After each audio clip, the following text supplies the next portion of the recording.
Everyone, physics time. A rocket is launched from the top of the platform 151.22 meters above the ground. It's launched at a speed of 39.05 meters per second, 50.19 degrees above the horizontal. So what's the speed of the rocket just before it hits the ground? So it's going to be launched at this speed at this angle. I want to find this speed of rocket just before it hits the ground. So of course we use kinematics, but let's use energy because energy is just so much cooler. And yeah, so in this case, energy is clearly conserved. So we can write the E net of initial equals E net of final. Because energy is always conserved in a system like this, where we can, air resistance and all that stuff is negligible.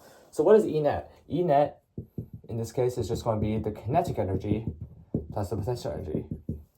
And we know that our kinetic energy equation is going to be 1/2 mv squared, where m is the mass and v is the velocity of that object. And potential energy is going to be mgh, where m is once again the mass, g is acceleration due to gravity, and h is the height of the object relative to the Earth's surface, of course. So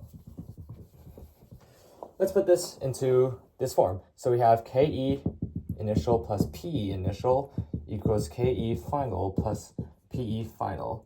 And we can write this as 1/2 mv initial squared plus mgh initial plus 1/2 mv final squared plus mgh final. And notice how the final height, this initializes when it's being launched. The moment it's launched, this is the initial.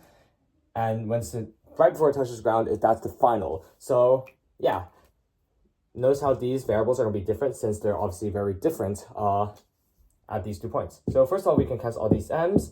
And finally, notice how hf is 0, right? Right before it touches the ground, height is 0. So we can just simply ignore all this. And now let's just solve for Vf, right? Because we want to find the final velocity. So we can multiply both sides by 1/2, and we get v final f squared equals v squared plus 2gh squared. And what's v initial squared? Well, that would clear, that's 39.05. So our v squared is going to be 30.05 squared plus 2. And g, acceleration due to gravity, is always 9.8 meters over second squared. So we have 2, 9.8, and we have h 1.22.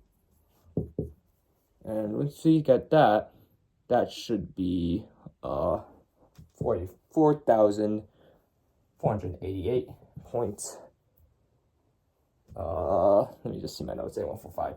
And finally, to find VF, we take the square root of this, and we get, oh no, oh no, oh no, oh no.